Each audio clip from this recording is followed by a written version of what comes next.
They gather where the shadows fold into the earth, on rooftops, on telephone wires, on the bare limbs of trees, watching, listening, thinking.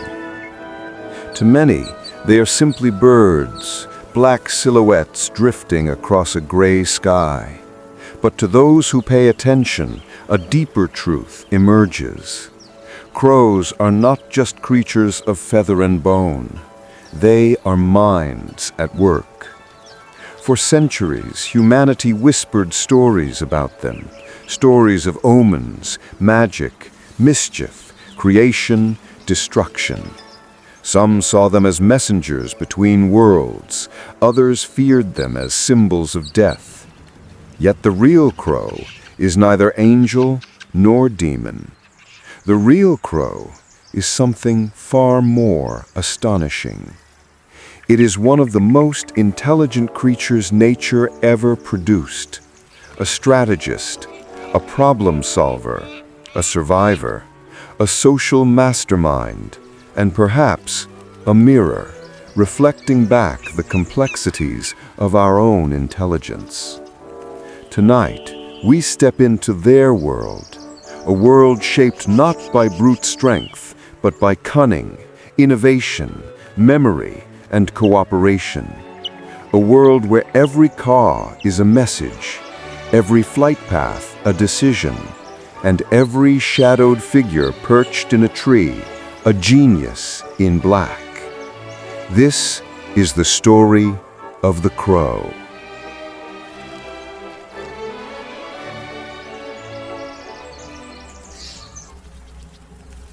Few animals are as widespread as the crow. From the icy plains of Alaska to the humid swamps of the American South, from the open deserts of Australia to the bustling heart of Tokyo, crows thrive. Their adaptability borders on the impossible. How does a single species family manage to conquer nearly every ecosystem on Earth? The answer lies in a combination of intelligence, curiosity, and an uncanny ability to observe and learn. Most birds survive by instinct. Crows survive by strategy. They don't simply live in an ecosystem. They study it, master it, and reshape their behavior to fit its every change. In many ways, the crow is the ultimate urban survivor. Long before humanity built cities, crows learned to work with wolves, tigers, and other apex predators. When civilization rose, crows shifted their alliances, this time to us, and they've been adapting to human life ever since. In American suburbs, crows use traffic patterns to their advantage. In big cities like Chicago, and New York, they exploit trash schedules, pedestrian behavior, and even construction sites. Some crows figured out that outdoor lamps attract moths, so they wait on the lamppost, plucking insects right from the air. Others developed a routine of following fishermen at dawn, stealing small fish that slipped from nets. Others observed kids dropping snacks at bus stops, and now show up every morning like commuters with wings. This isn't random luck. This is learning. And to learn, you need a powerful brain. Crows belong to the corvid family, a group widely considered the smartest of all birds. But smartest bird doesn't do them justice. Compared to body size, the crow brain is proportionally as large as that of great apes. Packed with densely arranged neurons, the crow brain excels at processing information quickly, forming memories, and solving abstract problems. Crows understand that objects continue to exist even when hidden, a concept human babies take months to grasp. They understand cause and effect. They can plan several steps ahead, and they can transfer knowledge across generations. This level of cognitive power in a creature that weighs less than a pound defies expectations. In famous scientific studies, crows perform tasks that looked like scenes from a human intelligence test. One crow was presented with a container of water and a floating piece of food. The crow examined the setup. Then, carefully, it dropped stones into the water, one by one. The water rose until the food floated within reach. Humans call this the Aesop's fable problem, but crows solved it effortlessly, using the principle of water displacement, something many children can't do. In another test, a crow faced a puzzle box requiring multiple tools in sequence. First, it used a short stick to retrieve a longer stick. Then, it used the longer stick to reach the final reward. This is multi-step reasoning, planning, foresight. Scientists were stunned. Crows were not reacting, they were thinking. If you anger a crow, it will remember your face for years, maybe forever. In Seattle, researchers wore masks while interacting with local crows. One mask represented danger, worn while capturing crows for study. Another mask represented normal behavior, worn while simply walking by. The results were astonishing. Crows mobbed the danger mask even when new people wore it. Years passed. Generations of new crows were born. Yet, the hostility continued. The knowledge had been passed down, not genetically, socially. Crows teach one another who to trust and who to avoid. One of the most mysterious behaviors in the animal world, crows hold gatherings around their dead. Dozens may gather, silent and still, studying the body. Scientists believe these funerals are not mourning rituals, but information sessions. The crows observe the scene to understand what killed the deceased. A predator? A vehicle? A human? They learn from the death of others, and this learning keeps them alive. To a casual listener, crow calls all sound identical, harsh, repetitive, simple, but they aren't. Each call contains layers of meaning, warnings, invitations, location markers, identity signals, even emotional tones. Some calls warn of hawks, others warn of cats or humans. And remarkably, the calls differ depending on the type of danger. A hawk above the trees demands a different warning than a hawk perched nearby. Crows distinguish the two. Their communication system may not be a language in the human sense, but it is a sophisticated form of information exchange. In different cities, crows sound slightly different. Their calls exhibit dialects, similar to how humans have accents. A crow from Los Angeles may call in a pattern unfamiliar to a crow from Minnesota. And if that crow migrates or moves, it gradually shifts its vocal patterns to match the local group. This is cultural adaptation, not genetic. Few animals besides humans, whales, dolphins, and some primates show this level of vocal social learning. Crows are part of that elite group. Many animals use tools, but crows manufacture tools. The New Caledonian crow is nature's most talented engineer. It carves twigs into hooks, cuts leaves into specific shapes, creates spears thinner than toothpicks. Not only that, young crows learn by watching adults. This is cultural transmission.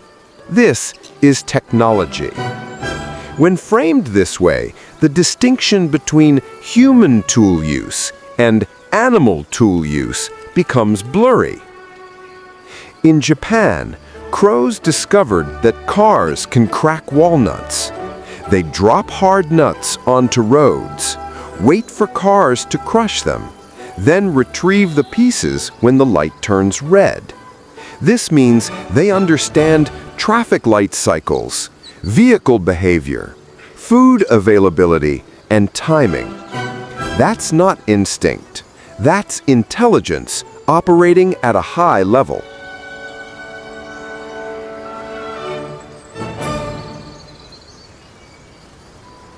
To understand crow intelligence, we must look beyond the individual and into the group. Crows don't just live together, they strategize together. A typical crow family consists of breeding parents and several generations of offspring.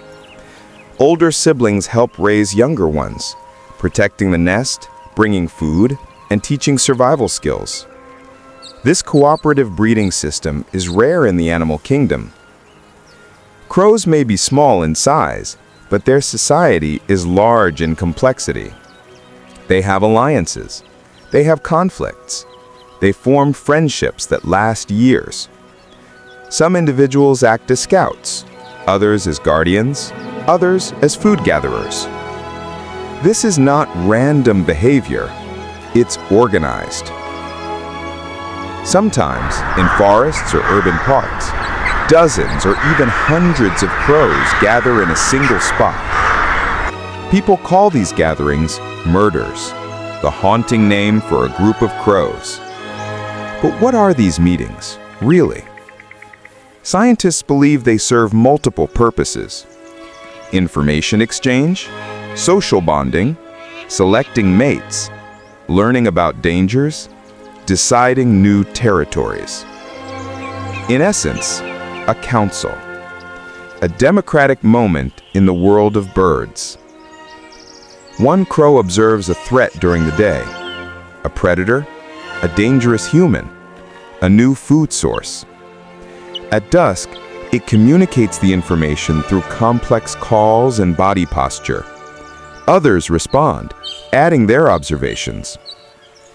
By the end of the meeting, the entire group is updated, as if news has spread through an invisible network. This real-time information system explains why crows respond so quickly to threats in a unified manner. Crows not only remember human faces, they remember each other. They track reputation, a trait once thought to exist only in primates. A crow that shares food can become a valued ally. A crow that steals from others may be ostracized. A crow that protects younger birds gains respect. These social rules build a stable society. Some researchers believe that crow intelligence evolved because their social lives are demanding, similar to the social brain hypothesis used to explain human intelligence. To survive among crows, you must be smart. Humans have noticed crow intelligence and mystery for millennia. It's no surprise that crows play iconic roles in global mythology. In many Native American traditions, the crow is a creator, a shapeshifter, or a trickster. The Haida and Tlingit tribes tell stories of Raven bringing light to the world, stealing the sun from a selfish spirit and releasing it into the sky. In some Plains tribes, crows were considered guardians, guiding hunters and warning of danger. To these cultures, crows were not symbols of darkness, they were teachers.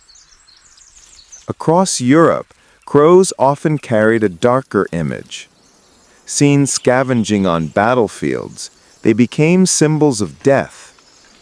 Their black feathers and eerie calls fueled superstition. They were linked with witches, ghosts, and omens. Yet even in Europe, the crow was respected. Norse mythology tells of Hugin and Munin, Odin's ravens of thought and memory, flying across the world, bringing back news. These myths reflect a simple truth. People recognize the crow as a creature that observes, learns, and remembers. In East Asia, crows are considered bringers of good fortune, symbols of loyalty, and messengers of the heavens. In Japan, the mythical Yatagarasu, a three-legged crow, represents divine guidance in times of uncertainty. In China, crows are associated with the sun. One myth describes a crow riding in the center of the sun itself. From one culture to another, the crow shifts roles: teacher, guide, omen, trickster, watcher. But in every story, the crow is a mind with intention. One hallmark of intelligence in animals and humans is the ability to play. Crows play constantly.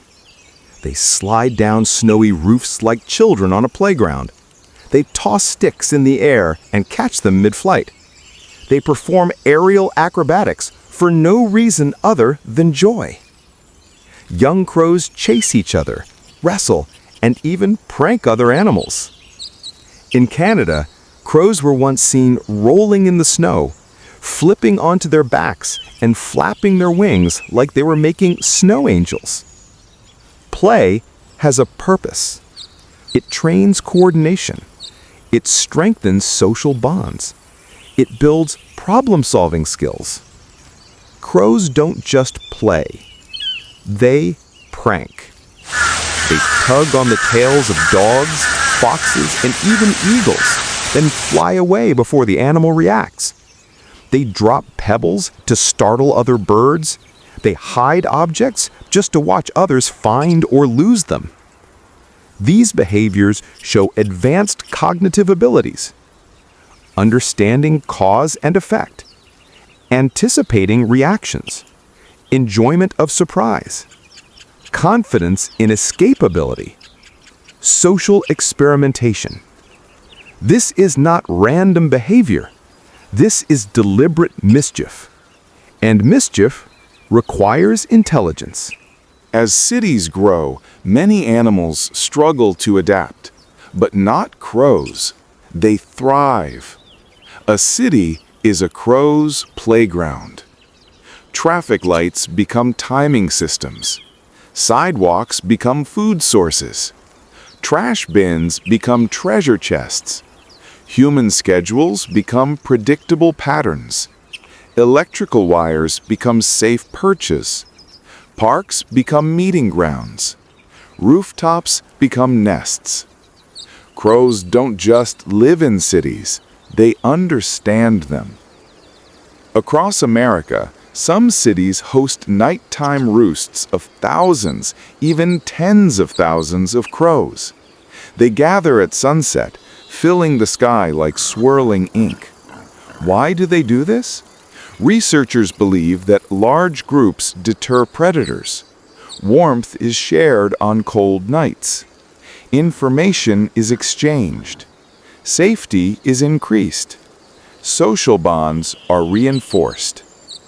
In Rochester, New York, winter roosts can number over 40,000 birds. For residents, it's a spectacle. For scientists, it's a marvel. For the crows, it's community. Crows recognize our faces, our postures, our routines, our behavior patterns.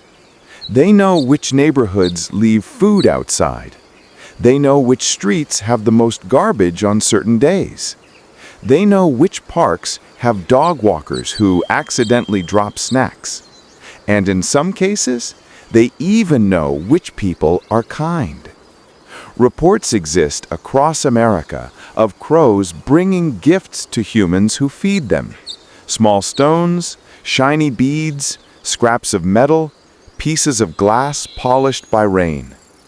The crow's gift is a gesture, a sign of recognition, a sign of relationship.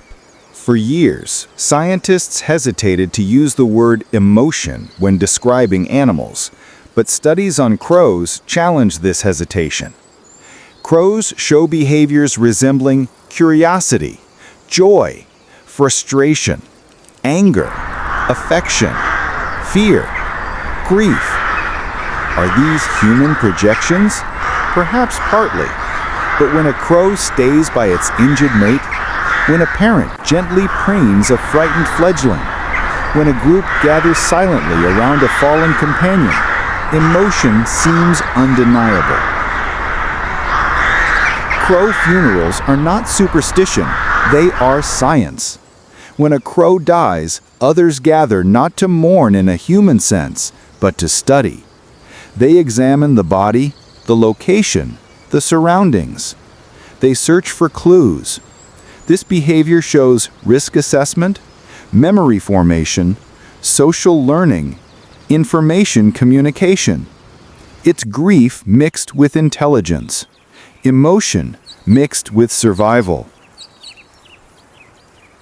Some crow pairs stay together for years, even life. They raise multiple broods, defend territories, and engage in complex bonding behaviors. Adults whisper soft rattling calls to their mates. They preen each other gently. They bring food offerings. This is not mere instinct. This is partnership. As daylight withdraws, the crows gather again. One by one, they fill the branches, dark shapes etched against the fading orange sky. They've done this for thousands of years, long before skyscrapers, long before roads, long before we tried to define the world with science and numbers. The crows watch us, study us, learn from us, and in ways we are only beginning to understand, they remember us. For centuries, we saw them as omens, bearers of death, shadows of misfortune. But perhaps the omen was never about darkness. Perhaps it was a message, a reminder that intelligence comes in many forms, not only in hands that shape metal, but in wings that command the wind, not only in minds that build empires, but in minds that survive them. Because while civilizations rise and fall, while forests burn and cities crumble, the crow endures. Its strength is not size. Its weapon is not claw or beak. Its power is thought, the ability to solve, adapt, remember, teach, imagine, and play. A power we once believed belonged only to us. Yet here they are, small figures perched on the world's edges, quiet intelligence woven into black feathers.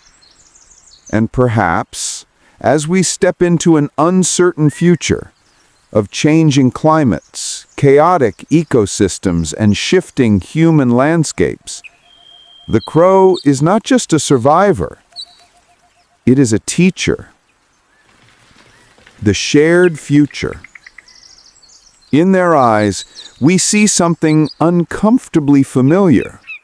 A spark, a calculation, a curiosity that refuses to dim.